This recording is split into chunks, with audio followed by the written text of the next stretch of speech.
Buen día, buenas tardes, buenas noches, a la hora que se encuentren. ¿Cómo están, queridos alumnos? Estamos una vez más para desarrollar la clase número 6 del contenido de la unidad número 4 de las técnicas proyectivas y el proceso psicodiagnóstico. En esto se refiere eh, a la entrevista para la aplicación de los test. Primeramente vamos a ver lo que es la entrevista clínica para la evaluación psicológica. La entrevista es una conversación que se da entre dos personas basada en un proceso dinámico que busca obtener un diagnóstico de la situación clínica del paciente. El principal objetivo es identificar, comprender, describir y destacar las características, conductas, capacidades y limitaciones importantes o patológicas del sujeto a fin de orientar, prevenir, modificar y o dar un tratamiento a los problemas o comportamientos encontrados. Hay unas características muy importantes que debemos de tomar en cuenta en la entrevista clínica. Lo primero es que brinda un estudio amplio y profundo del paciente. El segundo, obtiene información anamnésica del paciente y también permite abordar al sujeto como una unidad. Posibilita el establecimiento de hipótesis que deben ser comprobados, brinda datos de carácter objetivo, fechas, distintas escuelas, escolaridad alcanzada, número de hijos y datos de carácter subjetivo, opiniones, altitudes, valoración, etcétera. Hay unas reglas básicas muy importantes de la entrevista que debemos de tener en cuenta. Lo primero es no formular preguntas en sentido negativo. Por ejemplo, no ha bebido mucho, ¿verdad? El segundo, no formular preguntas dobles. Por ejemplo, ¿ha experimentado cambios respecto al sueño de su apetito o de en su apetito? Tercero, evitar las preguntas que ingenúan a una pregunta. Por ejemplo, ¿le ha ocasionado la bebida problemas serios, por ejemplo, en el trabajo? Preguntar por datos precisos como fecha, hora, número, etcétera. Formular preguntas cortas para evitar confundir a la persona y que ocupe un tiempo que debe determinarse a obtener información. Estar atento a temas que pueden requerir exploración e incluso momentos en los que la persona no habla de aspectos importantes, hay que prestar atención por si surgen nuevos temas que hay que tratar. Bien, ¿qué información recoge y cómo? Primero lo que nosotros tenemos que ver es la historia clínica, que es muy importante para nosotros, ¿verdad? Lo primero y lo primero. El segundo, el examen del estado mental, si se ubica en tiempo, espacio, ¿verdad? Todo eso tenemos que ir indagando. Y por tercero, tenemos nosotros el diagnóstico clínico. Bien, dentro de lo que va a ser el historial clínico, debemos de identificar primero los datos de filiación, datos personales de la institución o profesionales que remiten al menor, ¿verdad? Motivo principal de la consulta, etcétera. Eso va en datos de filiación. La historia evolutiva de los trastornos.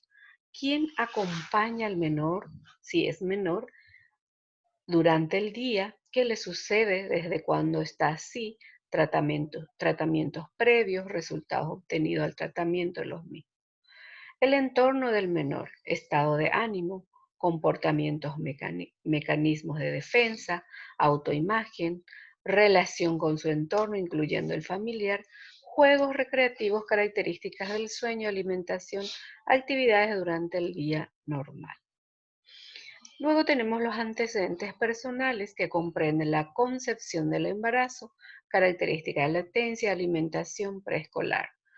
El desarrollo evolutivo, en esto incluye desarrollo psicomotor, lenguaje, evolución afectiva, control de esfínteres, evolución de la anatomía personal, escolaridad, sexualidad, enfermedades somáticas, intervenciones quirúrgicas, actitud de los padres frente al desarrollo del niño. Antecedentes familiares, antecedentes paternos y maternos, antecedentes familiares de interés psiquiátrico, dinámica familiar, características sociales. Luego, en el historial clínico, lo que debe contener en forma precisa, entonces tenemos 11 pasos. Datos de identificación del paciente, datos del referente y motivo de referencia derivado, motivo de consulta sería, queja o motivo de consulta, descripción del problema actual, interferencia, consecuencias del problema actual en la vida diaria, la historia y evolución del problema actual, historia psiquiátrica, problemas mentales anteriores y tratamientos, historial médico, información biográfica relevante para la comprensión del problema, por ejemplo, aspectos familiares, infancia académica, laboral, social y sexual. Los antecedentes familiares y, por último, la personalidad premórbida. Entonces acá tenemos un poquitito para que podamos dar en cuenta. Siempre podemos nosotros, inclusive, ¿verdad? Dentro de lo que va a ser nuestra entrevista, eh, tener en cuenta que podemos nosotros realizar un familiograma, ¿verdad? Entonces, en la estructura familiar nosotros podemos poner el cuadrado que equivale al varón y el redondo es la mujer, ¿verdad? Entonces nosotros podemos hacer, acá por ejemplo nos indica todos los que están vivos y los que están ya, los que ya se fueron, por ejemplo, podemos poner nosotros, si es varón, ponerlo de esta manera, ¿verdad? Eh, que ya no está, ¿verdad? Se le raya nada más. Entonces nosotros tenemos en ese sentido. Y así sucesivamente. El historial clínico es muy importante hacer a través de la estructura familiar del genograma, porque nos evita a nosotros explorar mucho, o sea, es ir marcando nada más lo que nosotros debemos de analizar, ¿sí? Bien. El examen del estado mental es importantísimo que lo hagamos porque es importante entender que la exploración del estado mental se ha descrito como el equivalente al examen físico en la medicina general y también nos proporciona información para el diagnóstico y elaboración de hipótesis sobre la persona, que contiene apariencia y conciencia de enfermedad, conciencia, alerta, orientación, atención, memoria, percepción, imágenes mentales, lenguaje y habla, forma y contenidos del pensamiento, expresión afectiva y emocional, actividades motoras, conducta intelectual, funciones fisiológicas, inteligencia y capacidad intelectual, actitudes, capacidades cognitivas generales y área social y relaciones interpersonales. Entonces, a partir de ahí, lo que tenemos que tener en cuenta en el diagnóstico clínico, donde suele realizarse siguiendo los criterios establecidos por la Organización Mundial de la Salud y a los descritos la Asociación Americana de Psiquiatría APA, y recogiendo información relativa a los ejes propuestos estas organizaciones. Entonces, para ello resulta útil realizar un análisis funcional del caso detallando los antecedentes y consecuencias de las conductas problemas y explorando cómo las cogniciones, las conductas y el contexto. Entonces, para clasificar un poco la entrevista tenemos tipos, ¿verdad? Entonces, primero la clasificación de la entrevista es la diagnóstica, ¿verdad? Tiene como objetivo obtener información. Entonces, el diagnóstico, nosotros debemos de recabar toda la información posible dentro de esta, donde entra los estudios, los test que nosotros aplicamos en las sesiones sucesivas, ¿sí? Después tenemos la entrevista terapéutica, que tiene como objetivo modificar conductas, actitudes y valoraciones. Eso ya vamos trabajando con el cliente en el transcurso también de las sesiones. Luego tenemos la entrevista de orientación, que tiene como objetivo suministrar las informaciones pertinentes, ¿sí? Bien. La entrevista como proceso de evaluación psicológica se divide en tres. Primero es el inicio, donde nosotros tenemos la atención a la ansiedad o desconfianza del paciente. Establecimiento de rapport, que es muy importante para que podamos nosotros obtener buena información. Identificar personal de ambos, identificación personal de ambos sería en este caso, si es que nosotros tenemos, si es niño, eh, lo tenemos que hacer de los padres y del mismo, ¿verdad? Y si es pareja, es importantísimo también que nosotros recabemos la información de ambos. Explicar el proceso de la evaluación y prestar marcada atención. En el desarrollo lo que debemos tener en cuenta es tener un plan de entrevista escrito o mental, permitir que la persona interesada exponga hechos y modos, luego ayudarle a llenar omisiones, formular preguntas claras sin lenguaje técnico, dejar que el paciente exprese libremente sus ideas y expresar una sola pregunta cada vez. No hacer preguntas directas, siempre tiene que ser indagatoria. O sea, aquel que nosotros tenemos que estar dando pie para que ellos puedan ir contestando a las preguntas. Bien, y en el cierre lo que tenemos que tener en cuenta es determinar después de que haya obtenido información significativa. No terminar un momento donde el paciente muestre ansiedad. Dejar al entrevistado la oportunidad de agregar algo más. Resumir el aspectos tratados, prescripción de la acción u orientación. Apreciación final y la despedida formal. Es muy importante que nosotros tengamos en cuenta. Informe la entrevista psicológica. Es importante que nosotros llenemos esto para que podamos tener también nosotros nuestras percepciones y así dar el cierre con el paciente a nivel escrito o verbal. Entonces, en datos de filiación ya sabemos lo que incluye las historias evolutivas de los trastornos, problemas principales, el entorno, los antecedentes personales, el desarrollo evolutivo, antecedentes familiares, exploraciones, el diagnóstico, si es que las hay, ¿verdad? O presuntivo, que es importante que nosotros manejemos, que debe de ser así, el tratamiento y las observaciones. En el planteamiento para la elección de la batería de los test es importante que nosotros entendamos que debemos de tener tipos de baterías de test, donde si ya tuvimos nosotros los datos pertinentes necesarios de la entrevista, entonces es importante llegar al punto de elaboración de las hipótesis, ¿verdad?